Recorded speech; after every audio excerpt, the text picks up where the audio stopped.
सपनों की मंजिल पास नहीं होती, जिंदगी हर पल उदास नहीं होती। खुद पर यकीन रखना मेरे दोस्त, कभी कभी वह भी मिल जाता है जिसकी आस नहीं होती।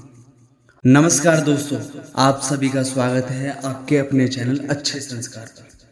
दोस्तों, आज हम जानने वाले हैं चंद्र राशि मीन का राशिफल अक्टूबर 2024 का। कैसा रहेगा स्वास्थ्य और करियर और प्रेम संबंध आपके कैसे रहने वाले हैं इस महीने, और पारिवारिक संबंध कैसे होंगे, यह सब हम इस वीडियो में जानने वाले हैं। तो दोस्तों, लास्ट तक बने रहिएगा वीडियो में। और इससे पहले वीडियो को स्टार्ट करें, वीडियो को लाइक कर दें। स्वास्थ्य, यह महीना स्वास्थ्य के दृष्टिकोण से उतार चढ़ाव भरा रहने वाला है, क्योंकि आपकी राशि स्वामी बृहस्पति महाराज महीने की शुरुआत से लेकर अंत तक आपके तीसरे भाव में बने रहेंगे। लेकिन आपकी राशि में राहु महाराज विराजमान रहेंगे, जो आपको लापरवाही बनाएंगे और इसी लापरवाही में आप स्वास्थ्य समस्याओं का शिकार हो सकते हैं। वही वक्री शनि महाराज महीने के दौरान आपके द्वादश भाव में बैठे रहेंगे, जो स्वास्थ्य समस्याओं का कारण बन सकते हैं। साथ ही आपके पैर में चोट लगने अथवा पैर में मोच आने की स्थिति बन सकती है। इसके अलावा नेत्र रोग परेशान कर सकते हैं। महीने के उत्तरार्ध में सूर्य और बुध भी आपके अष्टम भाव में आ जाएंगे, तब आपको स्वास्थ्य समस्याओं पर ज्यादा ध्यान देना होगा। यदि कोई भी समस्या बढ़ती है तो तुरंत चिकित्सक से संपर्क करें और अपनी समस्याओं को समय रहते ही दूर करने की कोशिश करें। इससे आपका स्वास्थ्य बेहतर होगा। करियर की दृष्टि कोण से यह महीना सामान्य रहने की संभावना है, क्योंकि दसम भाव के स्वामी बृहस्पति महाराज पूरे महीने आपके तीसरे भाव में विराजमान रहेंगे और 9 अक्टूबर से वक्री अवस्था में भी आ जाएंगे। ऐसे में आपको अपने यहाँ काम करने वाले सहकर्मियों से अच्छा व्यवहार करना चाहिए, क्योंकि बृहस्पति की वक्री अवस्था में वही आपकी मदद करेंगे। इसलिए उनसे अच्छा व्यवहार आपके कार्य क्षेत्र में अपना प्रदर्शन बेहतर बनाने में मददगार बने। मंगल महाराज महीने की शुरुआत में चतुर्थ भाव में बैठकर आपका दसम भाव देखेंगे और आपको अपने काम में जुझारू बनाएंगे। वही छठे भाव के स्वामी सूर्य महाराज महीने की शुरुआत में सप्तम भाव में और उसके बाद अष्टम भाव में विराजमान रहेंगे, जो कि आपको अपनी नौकरी को लेकर चुनौतीपूर्ण स्थितियों से बाहर निकालने में मदद करेंगे। इसके परिणाम स्वरूप आप भी भरकर मेहनत करेंगे और अपने काम पर ध्यान देंगे, जिससे आपके प्रदर्शन में लगातार सुधार होता रहेगा और आप नौकरी में अच्छी स्थिति में रहेंगे। व्यापार करने वाले जातकों को कुछ असमंजस का सामना करना पड़ेगा। महीने की शुरुआत में राहु महाराज प्रथम भाव में और सूर्य बुध और केतु आपके सप्तम भाव में विराजमान रहेंगे। उन पर मंगल और बृहस्पति की दृष्टि भी होगी। इस वजह से आप व्यापार को लेकर सही निर्णय लेने की स्थिति में नहीं होंगे। इसलिए इस दौरान कोई भी बड़ा निर्णय लेने से आपको कुछ समय के लिए बचना चाहिए और विशेषज्ञों की राय लेकर ही अपने व्यापार में आगे बढ़ना चाहिए, क्योंकि आपके कुछ काम अटके रह सकते हैं। उसके बाद 10 अक्टूबर से बुध और 17 अक्टूबर से सूर्य आपके अष्टम भाव में प्रवेश करेंगे। तो अष्टम भाव में बैठे शुक्र महाराज 13 अक्टूबर को आपके नवम भाव में चले जाएंगे। वही 20 अक्टूबर से मंगल भी कर्क राशि में आपके पंचम भाव में आ जाएंगे। तब इन स्थितियों में कुछ हद तक बदलाव आएगा।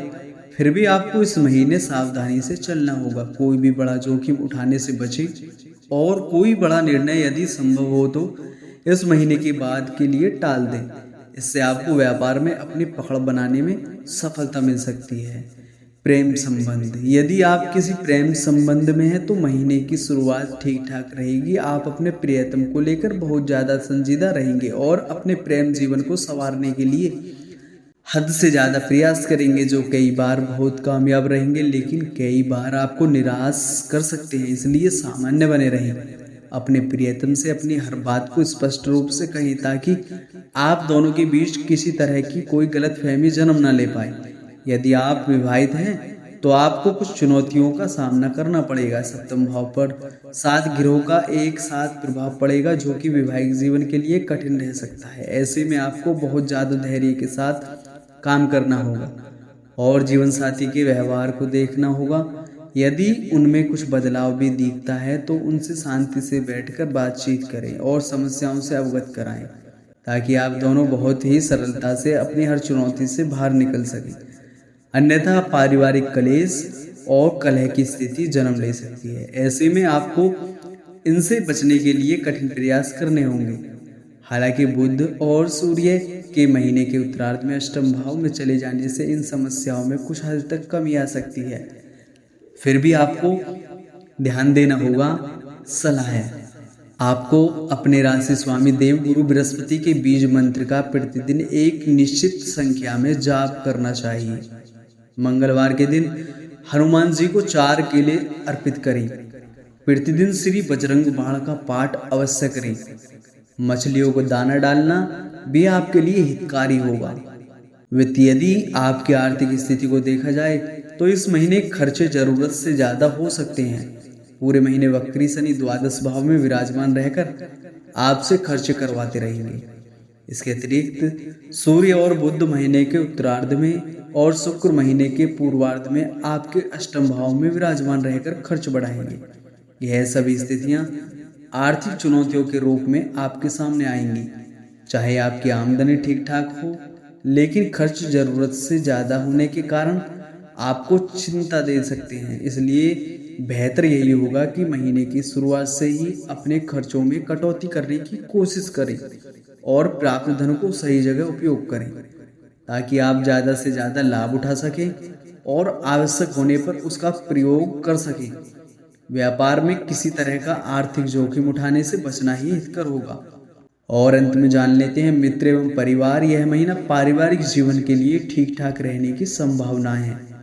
दूसरे भाव के स्वामी मंगल महाराज महीने के शुरुआत में आपके चतुर्थ भाव में विराजमान रहेंगे और वक्री शनि महाराज की दृष्टि पूरे महीने आपके दूसरे भाव पर रहेगी। इसके परिणाम स्वरूप आपको अपनी वाणी पर ध्यान देना होगा तथा ऐसी बातों से बचना होगा जो परिवार की शांति भंग कर दे।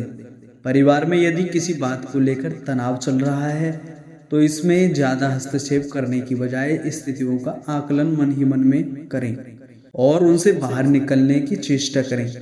चतुर्थ भाव के स्वामी बुध महाराज महीने की शुरुआत में आपके सप्तम भाव में सूर्य और केतु के साथ रहेंगे और 10 अक्टूबर से आपके अष्टम भाव में चले जाएंगे। ऐसे में जमीन जायदाद से जुड़े मामलों पर वाद विवाद बढ़ सकता है। साथ ही आपकी माताजी को स्वास्थ्य समस्या का सामना करना पड़ सकता है, इसलिए आपको उनके स्वास्थ्य पर भी ध्यान देना होगा। परिवार की शांति को भी बनाए रखने के प्रयास बहुत ज़्यादा करने होंगे। इस दौरान भाई बहनों से आपके संबंध अच्छे रहेंगे और आप दोनों के बीच का आपसी स्नेह और प्रेम आपको मजबूत बनाएगा, जिससे आपको आगे बढ़ने का हौसला मिलेगा। दोस्तों, इस वीडियो में सिर्फ इतना ही। वीडियो अगर अच्छी लगी हो तो वीडियो को लाइक करें और ऐसे ही राशिफल जानने के लिए हमारे साथ बने रहें। और अगर हमारे चैनल पर नए आए हैं तो चैनल को सब्सक्राइब अवश्य कर लें। इसी के साथ जय माता दी। दोस्तों, अपना ख्याल रखिएगा।